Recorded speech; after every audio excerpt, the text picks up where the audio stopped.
Pois bem, mais um aspecto importante que eu percebo é, nós do dia a dia, ministro Aloysio sabe disso mais do que ninguém, nós do dia a dia nós sentimos no dia a dia do Poder Judiciário as ansiedades da sociedade. E uma das ansiedades que adveio não foi só com a reforma, foi antes já com o novo Código de Processo Civil, mas também com a reforma reiterada, é a litigância responsável. É a litigância responsável, sem má fé, sabendo que o processo é fruto da colaboração das partes, e não um jogo em que o mais forte é o vencedor, um jogo que beneficia os mais espertos. Não, o processo é um método de se fazer justiça, partindo da igualdade entre os litigantes e partindo do princípio que eles colaboram com a justiça. A nova ordem jurídica, seja pelo Código de Processo Civil, seja pela nova legislação trabalhista, apregoa e luta pela litigância responsável, afastando a litigância de má-fé, punindo a litigância de má-fé, estabelecendo os honorários sucumbenciais, que é algo que a Ordem dos Advogados há anos reclamava, que com a Constituição de 1988 apregoou-se, agora acabou, agora tem honorários sucumbenciais, mas o Supremo Tribunal chegou e disse, não foi suficiente. A Constituição de 1988 não criou honorários advocatícios, a Justiça do Trabalho ainda não tem honorários, agora tem. E isso traz mais responsabilidade para quem vai demandar na Justiça do Trabalho, para o empregado e para o empregador. Os dois foram chamados à ordem e receberam uma orientação: ou vocês litigam de forma responsável, ou vocês atuam no processo de uma forma responsável, ou vocês vão pagar por isso. Me parece algo basicamente interessante. Não vejo como chegar e dizer, isso não presta. Tem aspectos que precisam melhorar e eu vou abordar nessa questão, até porque o meu tempo é curto. Eu acabei de falar para vocês do trabalho intermitente. A regulamentação é perfeita, a regulamentação é necessária, aliás, é importantíssima, mas ela tem alguns seus defeitos que elas precisam ser aprimoradas. Na regulamentação do trabalho intermitente, deputado, e eu até já conversei com o deputado, essa questão inclusive chegou a ser trabalhada na medida provisória, que depois acabou caducando, mas o próprio deputado Ronaldo me prometeu que vai trabalhar isso com iniciativa legislativa. Por exemplo, o trabalho intermitente é aquele que eu disse para vocês, né? Eu preciso hoje, posso não precisar amanhã, e olhando pelo lado do trabalhador, é aquele que quando eu trabalhar eu vou ganhar.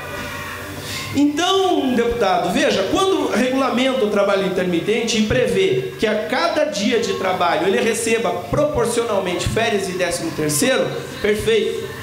Agora, a nova lei diz que ele tem que usufruir de férias durante 30 dias. Não me parece contraditório. Por que férias de 30 dias? Então ele vai ter que ficar sem atividade durante 30 dias, só que ele só recebe quando ele está em atividade. Então as férias de 30 dias, me parece, não é compatível. O terço constitucional das férias, a remuneração das férias é compatível. Agora, férias de 30 dias para o trabalhador intermitente é mais difícil. Primeiro, porque ele não vai receber durante esses 30 dias. Segundo, porque ele vai ter que tirar então 30 dias com todo mundo. E o trabalhador intermitente vai ter 5, 6, 7 contratos de emprego. Então não adianta nada se ele ficar 30 dias com um, mas com o outro não. Então é aspectos que precisam ser aprimorados. Ou seja, o fato dele ter direito às férias não significa que eu vou obrigá-lo a ficar em inatividade por 30 dias. Isso vai da análise da conveniência desse trabalhador. Outro aspecto que eu achei muito importante, que eu até não tinha falado e vou falar rapidamente: quantificação de danos morais, os chamados danos extrapatrimoniais. Muito bem, a nomenclatura é própria, danos extrapatrimoniais, porque danos morais é apenas uma faceta do dano extrapatrimonial. muito importante estabelecer critérios de quantificação. Por quê? Porque se não tiver critério, se não tiver parâmetro, há uma insegurança jurídica enorme. Há uma insegurança jurídica enorme. Eu brinco com o ministro Aloysio, que é carioca, do Rio de Janeiro. Eu dou o exemplo de uma situação concreta que aconteceu lá iniciou no Rio de Janeiro, na Justiça Estadual do Rio de Janeiro.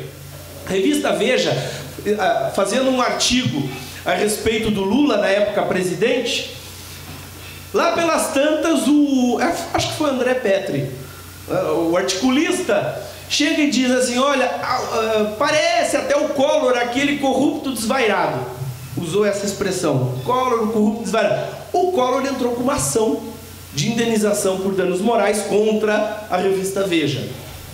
Aqui eu não vou entrar no mérito dessa ação, se tinha dano moral, se não tinha. Eu sei que o juiz de primeira instância julgou improcedente a ação, porque entendeu que era liberdade de imprensa, que era questão de comentários, enfim, julgou improcedente. Tribunal de Justiça do Rio de Janeiro deu provimento ao recurso e fixou danos morais em R$20 mil, se eu não me engano. Houve recurso das duas partes para o Superior Tribunal de Justiça, e lá uma turma com 5 ministros, dois arbitraram deram provimento parcial e arbitraram a indenização em R$200 mil, e outros 3 arbitraram a indenização em R$500 mil. Eu volto a dizer, não vou entrar no mérito dessa questão, eu vou entrar no mérito do seguinte: será que o certo, vamos esquecer que é Collor que mexe em ideologia, será que o certo, o valor da indenização era 20 mil? 200 mil? 500 mil? Não sei, porque não tem parâmetro, né? Eu acho, e eu acho não existe, não pode existir no Poder Judiciário, eu acho. Então estabelecer parâmetros é algo muito importante, é algo muito bom e foi um benefício da legislação trabalhista. Agora, por outro lado, fixou-se os parâmetros com lastro no salário do trabalhador, e esse é um equívoco. Por quê?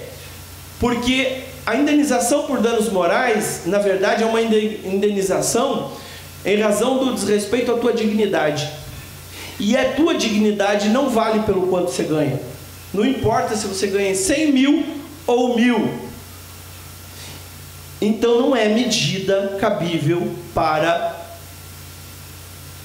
a indenização por danos extrapatrimoniais. A medida provisória de 818 alterou essa questão e fixou com base no valor maior dos benefícios da Previdência. E isso era perfeito. Por quê? Porque daí não importa se era o gerente ou era o zelador, eles vão ganhar a mesma indenização pela mesma ofensa à sua dignidade. Perfeito. Infelizmente a medida provisória caiu, caducou, e é preciso um aperfeiçoamento da legislação nesse particular, através de uma legislação específica, que será com certeza feita. Aqui nós temos 3 deputados, aqui o Rio Grande do Sul está muito bem representado, e perfeito. Por quê? Porque e isso é importante perceber, a legislação foi o pontapé inicial. Ela foi um pontapé inicial. A partir dela vai haver o crescimento, vai haver melhoria da regulamentação, vai se perceber aonde precisa ser aprimorada, o que precisa ser aprimorado. Agora, que havia necessidade de uma modernização é indiscutível. É indiscutível, e eu dei vários exemplos aqui para vocês, para perceberem que essa modernização era indispensável. Por quê? Porque a sociedade e as relações jurídicas precisam de equilíbrio. É preciso o equilíbrio. A lei trabalhista é protetiva por natureza. O juiz do trabalho não. O juiz do trabalho não é protetivo. O juiz do trabalho aplica a lei, porque ele assume o compromisso de obedecer a lei e a Constituição. Então, se ele aplica uma lei protetiva, ele tem que saber, com independência, que ele próprio não pode analisar as questões com parcialidade. porque o pressuposto da judicatura é a imparcialidade. Daí porque, deputado, eu posso, e para mim eu fico feliz de estar aqui dizendo para vocês isso, que o Poder Judiciário vai observar a legislação trabalhista, à luz da Constituição, vai observar e vai cumprir a legislação trabalhista. Essas conversas que a Justiça do Trabalho não vai aplicar a nova ordem é absolutamente equivocada. Eu posso garantir para vocês, porque todo juiz promete cumprir a lei e a Constituição da República quando toma posse. E ele não tem e não pode ter viés ideológico. Ele precisa agir sempre com imparcialidade e na busca do equilíbrio das relações sociais. Era o que eu tinha a dizer. Muito obrigado a todos por terem me ouvido.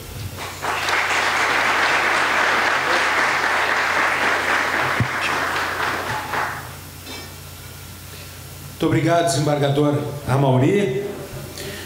Vamos então à conferência magna de encerramento desta edição da jornada, que tem como tema modernização das leis trabalhistas, um novo sistema de relações de trabalho.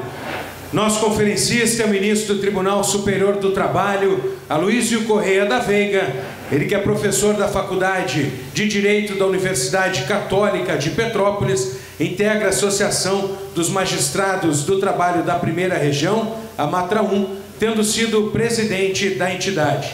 Membro da Academia Brasileira de Direito do Trabalho, do Instituto dos Advogados Brasileiro e da Academia Brasiliense de Direito do Trabalho, professor honoris causa da Universidade Católica de Petrópolis, é diretor da Escola Nacional de Formação e Aperfeiçoamento de Magistrados do Trabalho e também conselheiro do CNJ.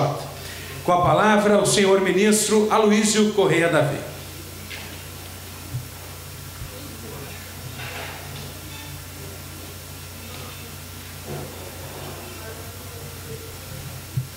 Boa tarde a todos. Eu cumprimento os senhores e senhoras, as autoridades presentes, e faço, em nome do ministro Ronaldo Nogueira, e dizer da minha satisfação de estar participando desse encontro, notadamente porque é um momento, uma oportunidade de nós podermos debater uma matéria tão polêmica, tão pungente, tão atual e que provoca muitas indagações, muitas reflexões e que nós pretendemos, de fato, aperfeiçoar e aprimorar essas relações de trabalho. Uma das grandes questões com relação à reforma trabalhista é a modernidade. E a modernidade se manifesta logo pelo teor das palestras que me antecederam, porque trazem no iPad, no iPhone, não é, todo o conteúdo e as anotações, e falta a modernidade para poder fazer o mesmo. Por essa razão que a gente traz escrito aquelas coisas que são caóticas, né? Que são papéis assim, escritos com mais... e naturalmente se mistura tudo, se acha nada, mas fica de fato a esperança de que a modernidade atenderá e aprimorará as questões dessas relações sociais. Com relação ao direito do trabalho, é fantástico nós vermos que o debate se volta em favor de um ramo do direito que muito tempo ele ficou de fato esquecido dentro desse ambiente social, porque dava muito mais importância à questão individual, ao direito civil, ao patrimônio, enfim. Agora, as relações sociais de trabalho ficavam num plano secundário, e assim ficou durante várias décadas. Nós sentimos isso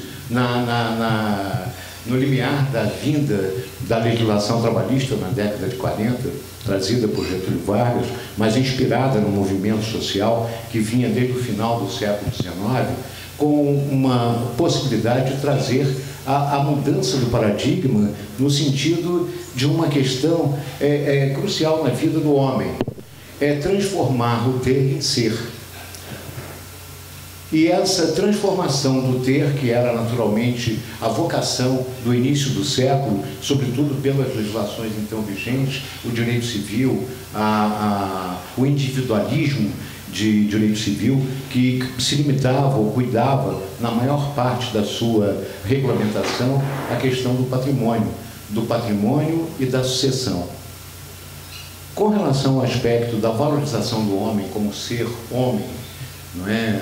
A dignidade da pessoa, esse sentimento vem com as mudanças da transformação social, oriundos, né, da Primeira e Segunda Guerra, que são frutos do pós-guerra, onde a mudança do paradigma se voltava exatamente para o conteúdo das convenções internacionais que tratava dos direitos humanos. Nós temos a Convenção Europeia de 1950, o Pacto de São José da Costa Rica de 1969, que o Brasil apenas e tão somente vai ratificar em 72, mas cuja efetividade é trazida em 1990 e modifica toda uma alteração legislativa. E nós temos como fruto dessa ideia a Constituição de 1988, trazida ou dita pelo Ulisses Guimarães como a Constituição cidadã. Nós tínhamos, com relação aos direitos sociais, nas constituições passadas, os direitos individuais, como consagrados na Constituição, que foram substituídos pelos direitos sociais. E esses direitos sociais estão consagrados no artigo 5º, 6º, 7º, 8º da Constituição, que é a parte inicial dela, dentro do fundamento do Estado brasileiro, que naturalmente tem por fundamento de sua existência a soberania, a valorização social do trabalho, a dignidade da pessoa e a livre iniciativa, além da pluralidade. Então, esses fundamentos constituem o Estado brasileiro. E esse Estado brasileiro, nós firmamos um pacto social. Esse pacto social é uma Constituição que nós temos que respeitar e fazer com que ela tenha eficiência e eficácia. E essa eficácia da Constituição brasileira precisa se dar com ações afirmativas. E as ações afirmativas, elas partem desde o princípio de uma sociedade plural, justa, equilibrada, para uma sociedade em que tenha por fim a valorização do trabalho. Se a Constituição cria como fundamento, nós temos que afirmar esse fundamento da Constituição Federal. Então é preciso que a gente desconstitua mitos contra ou a favor da reforma trabalhista. Isso é uma questão política, vocacional. Mas é preciso que entendamos toda a legislação como um critério acadêmico, científico, que eu possa analisar profundamente essas alterações, os impactos dessas alterações e como eu vou criar aquela ação afirmativa do pacto social que nós firmamos, que é exatamente o respeito à dignidade, à valorização do trabalho e juntamente com a livre iniciativa. Com relação a esse aspecto, a reforma, que muitas vezes, olha, retira direitos fundamentais não podem ser retirados. Porque isso é a Constituição do próprio Estado. Se a Constituição, no artigo 7º, em 34 incisos, traz como fundamento todo aquele princípio com relação ao trabalho, e começa com um clássico, são direitos dos trabalhadores urbanos e rurais, além de outros que visem a melhoria da sua condição social. E em 34 incisos, enumera ou enuncia quais são aquilo que se trata de fundamental, jornada de trabalho, remuneração mínima, uma série de garantias, trabalho penoso, o adicional de penosidade, periculosidade, insalubridade, a proteção à saúde, à maternidade, enfim, são questões que tratam de princípios fundamentais, que não podem ser alterados pelo legislador infraconstitucional. Então é preciso entender o seguinte: quais são as condições que se estabeleceu de grande monta, não é, que nós podemos dizer? A retirada das horas, da remuneração das horas in itinere, e a remuneração das horas in itinere poderia ser tida como uma regra de norma legislativa, ou é fruto de negociação, é fruto de exatamente uma proposta em que a categoria profissional e econômica, diante da realidade daquela situação específica, vai definir para esse aspecto. A questão do trabalho intermitente, como dito pelo desembargador Amauri, o trabalho intermitente é uma realidade que não vem de agora. Desde a década de 40 existiu o trabalho intermitente, sempre existiu em várias atividades, só que era informal, sem qualquer proteção, sem qualquer regulamentação. Eu não estou dizendo que o trabalho intermitente seja o grande gancho da reforma trabalhista.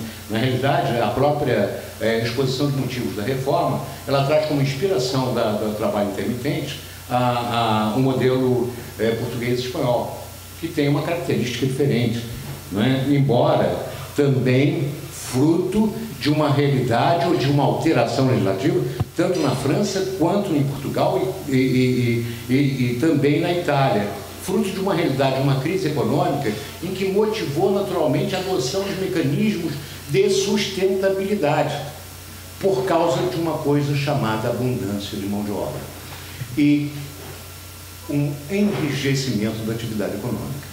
Então, o problema todo, ou talvez a questão maior, é que nós vivemos numa crise econômica das mais sérias, sem precedentes no Brasil. Tivemos uma crise econômica grave, e que motivou um desemprego cruel. Hoje nós temos 207 milhões de almas vivendo no país. E essas 207 milhões de almas precisam sobreviver com dignidade, ou viver com dignidade. O contingente, a força de trabalho nossa, o IPEA publicou, a população economicamente ativa no país é em torno de 54 milhões. Desses 54 milhões, nós temos 14 milhões de desempregados, nós temos mais de 12 milhões no mercado informal e temos 11 milhões daqueles chamados, como disse outro dia, os nem, porque nem trabalham nem estudam. Então, é um contingente à margem de uma realidade social que precisa de uma política pública capaz de resolver a situação. E é verdade, a legislação trabalhista ou a mudança da lei trabalhista não será naturalmente o milagre da inclusão social desse contingente de excluídos, ou seja, de mais de 30 milhões de pessoas aguardando naturalmente a oportunidade de ingressar nesse mercado de trabalho. E nós temos uma realidade muito cruel e muito díspara no Brasil, por exemplo. Nós temos o catador de caranguejo, que é uma profissão em Pernambuco, em que a vitimação por acidente é algo assim, tipo, cotidiano, em que 90% do contingente de atores naquele tipo de atividade sofrem de acidente de trabalho por força da própria atividade que é primitiva, praticamente. Então, essas questões precisam ser trazidas dentro de um debate nacional, sem preconceito, sem naturalmente uma visão de não admitir que haja uma reforma. Nós precisamos encontrar meios capazes de possibilitar mecanismos de trazer essa informalidade para o mercado formal de trabalho. E uma das grandes conquistas com relação à reforma trabalhista é a negociação coletiva.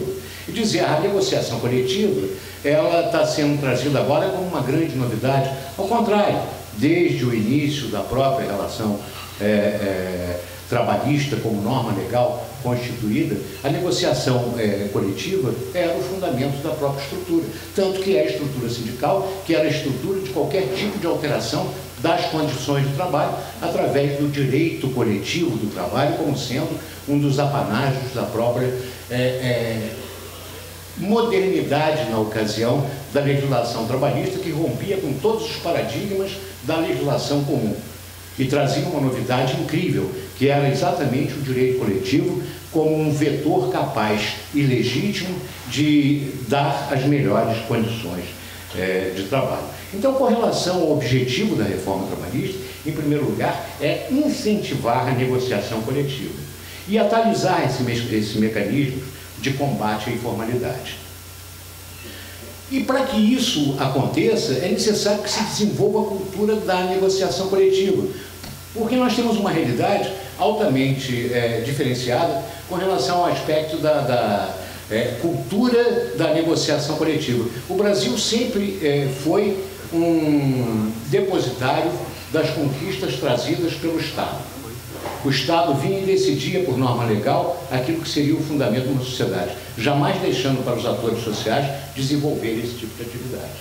Então, a regra legal, o império da lei, era aquele que iria decidir. Então, era muito mais fácil esperar uma norma legal que viesse definir aquela conquista para a classe trabalhadora do que haver uma luta social de classes. Eu disse também, a única, talvez, norma legal que tenha surgido por luta de classe foi na década de 30, a duração do trabalho bancário em 6 horas. Em 1962, os bancários sofriam de tuberculose e de neurose pela atividade que exerciam dentro daquele precariedade do mecanismo da contagem de dinheiro e do contato pessoal com a clientela numa quantidade excessiva. E a enfermidade do bancário e a própria natureza do trabalho fazia com que houvesse uma procura de uma mudança da própria legislação com relação à jornada de trabalho, que eles pudessem ser atendidos. E essa luta de classe, promovida por uma associação dos trabalhadores bancários de São Paulo, com adesão de Pernambuco, Rio de Janeiro e Minas Gerais, conseguiram extrair do governo provisório, do governo Vargas, um decreto em que estabelecia a jornada de 6 horas para o trabalhador bancário, diferenciadamente de toda a estrutura da jornada de trabalho dos demais trabalhadores no país, na ocasião. E isso perdurou até 1977, quando no regime militar veio a exceção do parágrafo 2º, que era a jornada de 8 horas nas atividades em que havia a gratificação, a função gratificada. Muito bem, então essas conquistas, elas sempre foram de ordem imperativa, de ordem do próprio Estado se manifestar sobre isso. E isso é verdade, que o nosso modelo sindical é um modelo que, advindo do Estado Novo, com fundamento até no próprio corporativismo italiano, porque a CLT não tem nada a ver com a inspiração fascista, como dizem, não é? Comumente. A inspiração da CLT é totalmente social, à exceção do movimento sindical, porque o movimento sindical havia uma cultura política na ocasião, porque era uma forma de o Estado controlar a atividade produtiva e a atividade profissional. E fazia o quê? Financiando o modelo sindical brasileiro, através da contribuição única do imposto sindical. E através desse imposto sindical, ele controlava porque financiava o movimento sindical no Brasil. De modo que havia, inclusive, a inversão da pirâmide, de modo que a contribuição sindical obrigatória era toda absorvida pela confederação. E a confederação, então, fazia a divisão com as federações e com os sindicatos, com a base. A base recebia, por último, o que sobrava da divisão da arrecadação da contribuição sindical no Brasil. E com isso, não é tanto que os primeiros dirigentes de confederações do Brasil foram indicados por Getúlio Vargas. E ali ele tinha, naturalmente, a concentração política da própria atividade do modelo sindical brasileiro.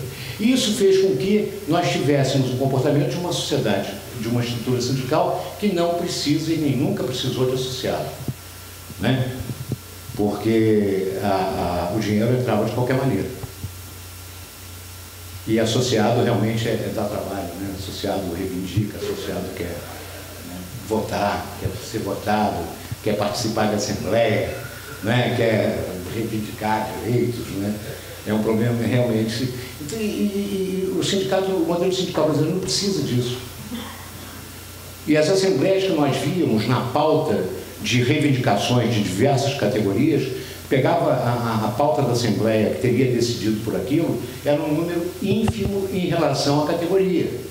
Eu presidia a sessão de síndicos coletivos do Tribunal do Rio de Janeiro e havia, naturalmente, em todas as ações coletivas, havia uma audiência de conciliação.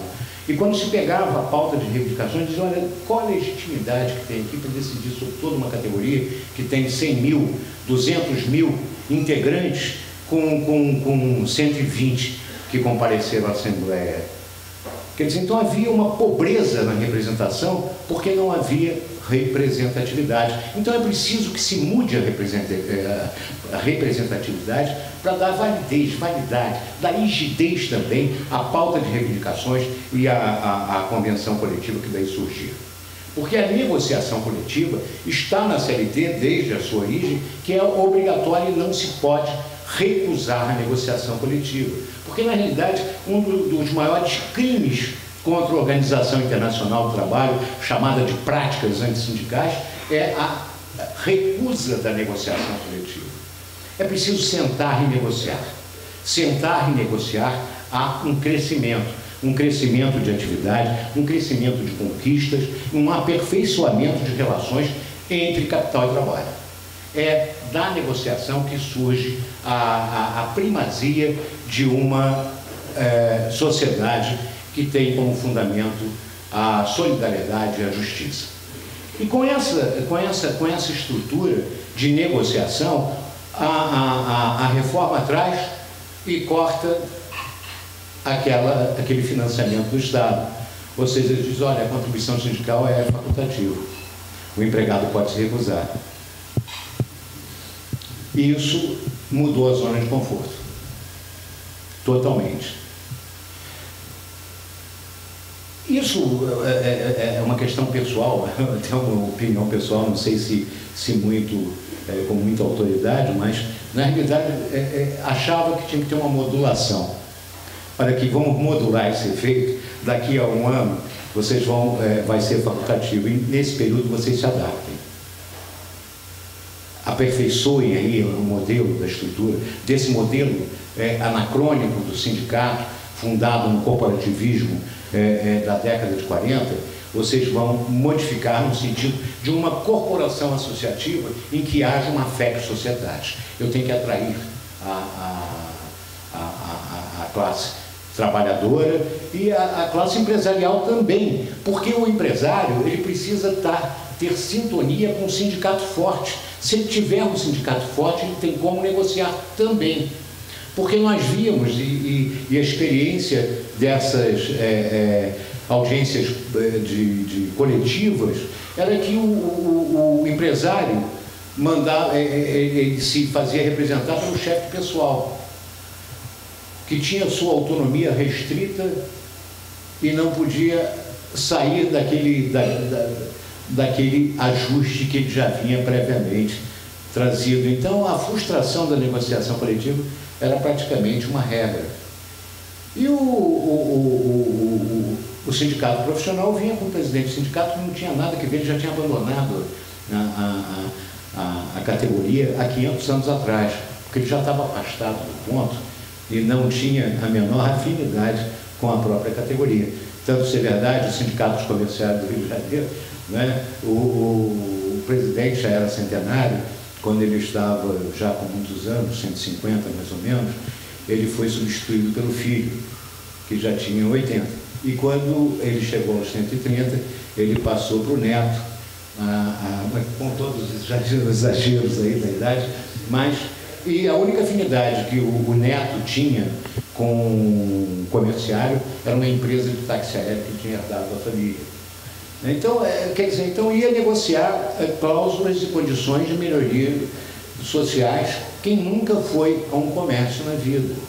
E nada disso impede que haja uma representatividade, uma garantia de associação em determinadas localidades. Outro caso, no Rio de Janeiro, em cidades em que 98% da categoria era associada ao sindicato, porque o sindicato tinha competência na associação.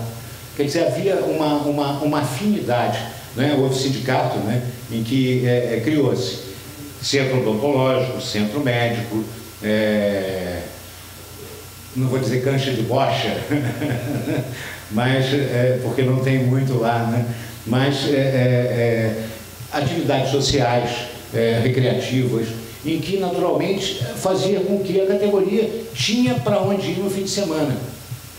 E a sede social do sindicato né, atraía todo mundo para as reuniões. Tanto que houve uma primeira greve geral no Brasil, promovida pela CUT em 1987, né, as centrais sindicais se articulando para se impor no Brasil. Nós tivemos, nessa localidade, 100% de paralisação do comércio. Por quê? Os comerciários tinham uma sintonia com a própria atividade. Então é necessário que essa negociação coletiva parta desse pressuposto, porque não adianta criar mecanismo de negociação coletiva se não houver paridade de armas. A paridade de armas está, de um lado, a categoria econômica com a força econômica, por outro lado, a categoria profissional com a força, até do reconhecimento do direito de greve, né? Que é o método de eu reivindicar, e se tiver justeza na negociação, eu paraliso. E vou fazer com que o empregador que se recusa à negociação venha, ou a categoria econômica que se recusa à negociação venha negociar. Agora, é claro, dentro de uma abundância de mão de obra, o que precisa o Estado é criar políticas públicas que gerem um emprego. E política pública, primeiro, é de geração de mecanismos que assegurem produtividade ou produção. Nós temos como disse o deputado, problemas sérios aqui, e temos um território brasileiro que é privilegiado, uma extensão territorial incrível, sem intempéries, sem vulcões, sem furacões, sem tsunamis, em que nós podemos conviver dentro de uma harmonia. Agora, é preciso desenvolver isso. Nós temos uma malha ferroviária altamente precária, obsoleta e inexistente. Nós temos uma malha fluvial, marítima e rodoviária insuficiente, também precária, e que há uma geração absoluta de emprego se houver produtividade nesse sentido. E nós tivemos uma das maiores malhas ferroviárias do mundo no final do século XIX, né, com a iniciativa de um gaúcho, né, que era o Visconde Mauá, da região aqui do Charqueado, não é mesmo? E que modificou, inclusive, a estrutura econômica do país com a malha ferroviária no Brasil. Então é preciso que nós possamos desenvolver isso. Isso vai gerar produção, atividade empresarial, e essa atividade empresarial gerará, sem dúvida nenhuma, a absorção dessa abundância de mão de obra. A habitação popular no país também, que é um direito fundamental, em que o Estado precisa investir. Então essas questões trazem reflexões sobre a possibilidade de nós mudarmos esse nosso paradigma e de trazer uma sociedade que esteja mais voltada para esse crescimento. E é preciso que toda a legislação atenda a esse tipo de anseio. E essa negociação coletiva é talvez um instrumento mais efetivo de melhorar as condições de trabalho, de melhorar as condições sociais e dar efetividade a toda a estrutura e a mudança do Estado brasileiro. E o mito que se faz da negociação coletiva é exatamente o seguinte: olha, estão deixando negociar absolutamente tudo. Não é verdade. A legislação infraconstitucional não poderia alterar aquilo que a Constituição determina, a essa vocação constitucional que nós temos. Por isso que a negociação coletiva é uma outorga legislativa. E essa outorga legislativa tem limites. E o limite da outorga legislativa está na ordem pública. Eu só posso negociar aquilo que for disponível. O que não é disponível não é objeto de negociação.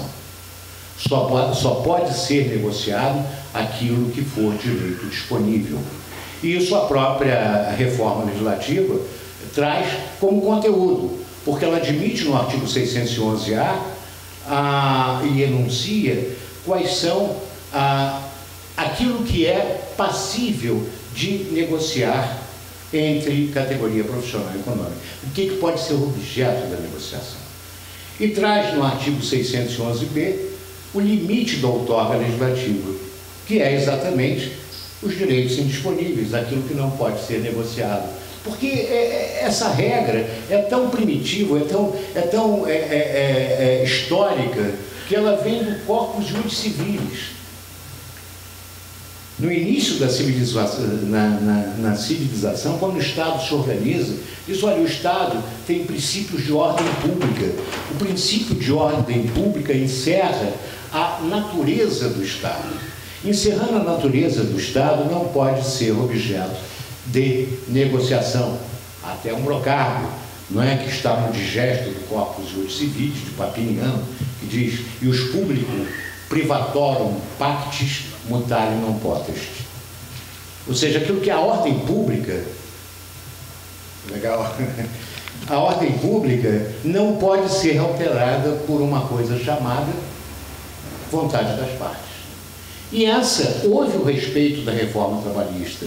A negociação coletiva não pode ser alterada por vontade, não pode alterar esses princípios de ordem pública consagrados no 611b. E a função do Poder Judiciário em toda essa estrutura é exatamente dizer o seguinte, olha, é preciso que eu respeite a vontade, a autonomia da vontade. E eu vou intervir quando provocado por um conflito, sem alterar o pressuposto da vontade, mantendo o pressuposto da vontade, desde que haja algo chamado legalidade. Claro que nenhuma lesão ameaça a lesão de direito pode ser afastada da apreciação pelo Poder Judiciário. Esse é um princípio da reserva legal. E esse princípio é, naturalmente, a garantia de que toda a ação pode ser objeto de análise pelo Poder Judiciário. Agora, analisar vontade é algo, né, difícil, de fato. E é preciso que eu respeite a vontade das partes. Agora, para respeitar a vontade das partes, é preciso que elas tenham sido constituídas legitimamente.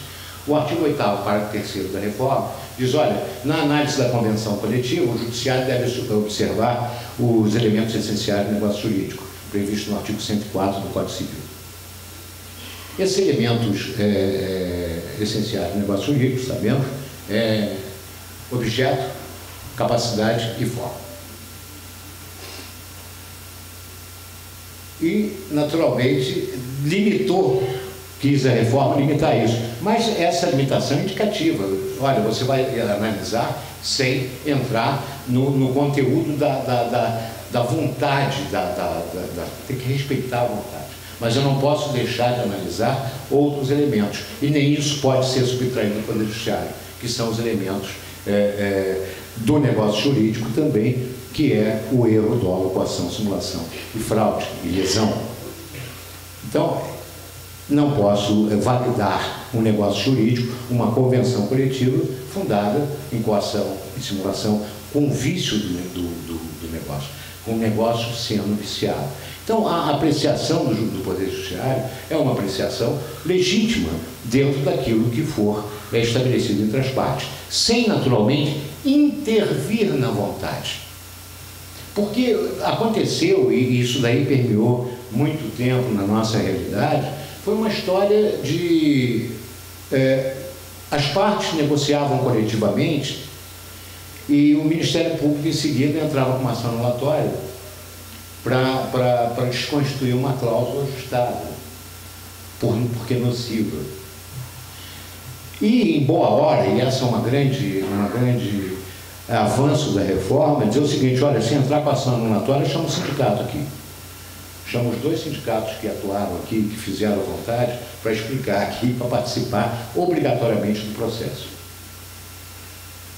E não ficar como um mero espectador distante, esperando que as partes resolvam aquela história. Nós tivemos aí um caso, que foi a Volkswagen do Brasil, criou uma participação nos lucros, e a participação nos lucros tinha uma característica, ela não poderia ser dada por duodécimo.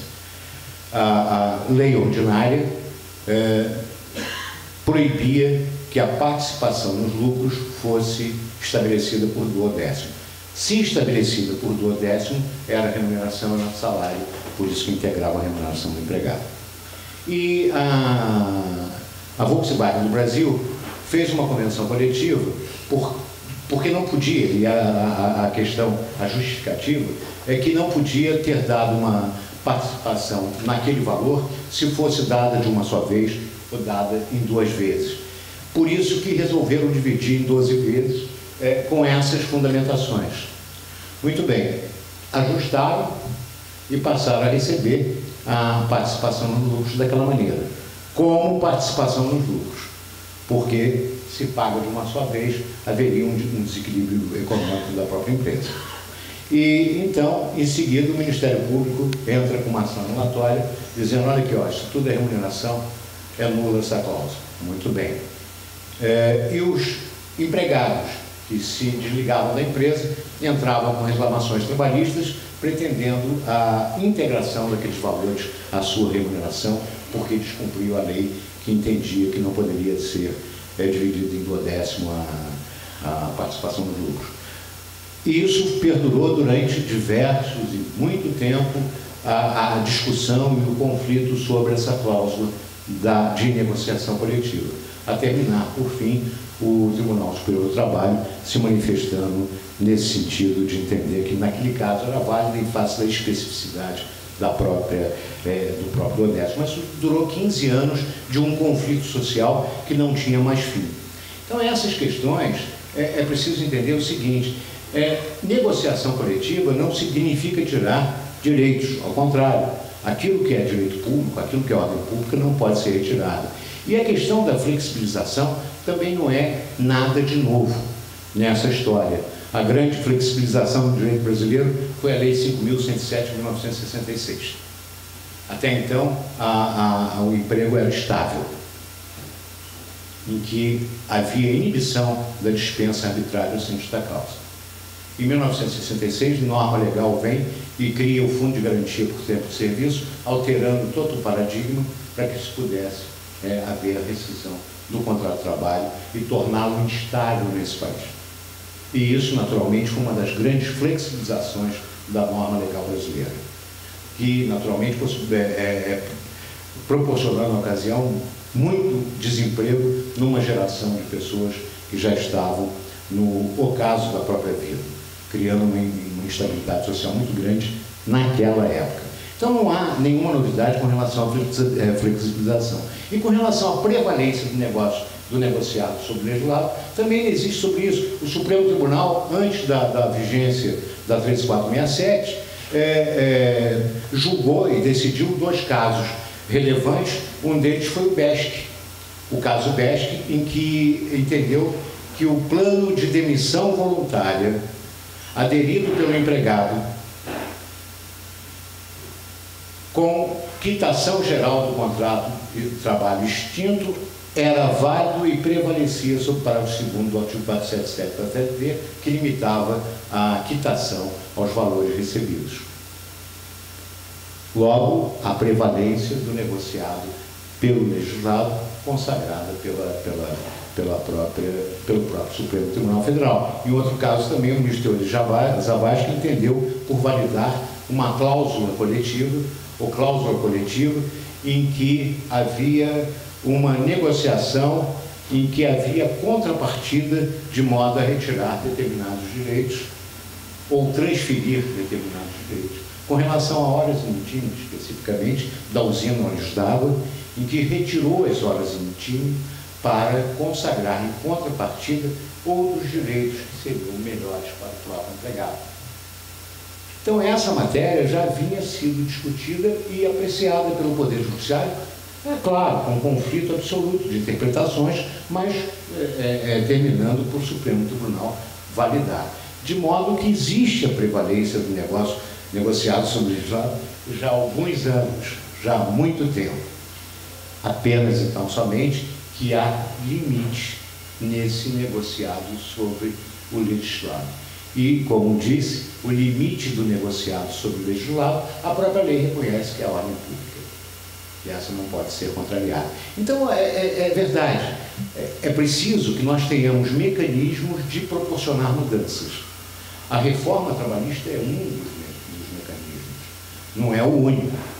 Mas é preciso, quando vier a mudança, quando vier o crescimento econômico, quando vier essa proposta de empoderamento do Estado, no sentido de proporcionar que haja uma pluralidade de atividades para absorver essa demanda de mão de obra, essa demasia da mão de obra para ser absorvida e reintegrada dentro do mercado formal, nós tenhamos uma legislação capaz de absorver todo esse contingente. Então é para o futuro, espero que realmente nós tenhamos uma possibilidade de melhorar as condições sociais. Agora, sabidamente, é preciso entender o seguinte: negociação coletiva se faz com pressupostos. E o pressuposto maior da negociação coletiva, isso é para a atividade econômica, para a atividade profissional, são os elementos que norteiam o próprio princípio do homem, que é ética, lealdade e boa-fé. Se houver isso, nós vamos ter um crescimento, sem dúvida nenhuma, melhor para a sociedade, melhor para a justiça social e, sobretudo, para o aprimoramento e uma melhoria e uma modernidade desse país tão maravilhoso que nós vivemos. Então, vamos torcer para que as coisas, de fato, sejam pelo menos um vetor de uma realidade ou de uma mudança que se anuncia e que seja para o melhor. Muito obrigado, senhores.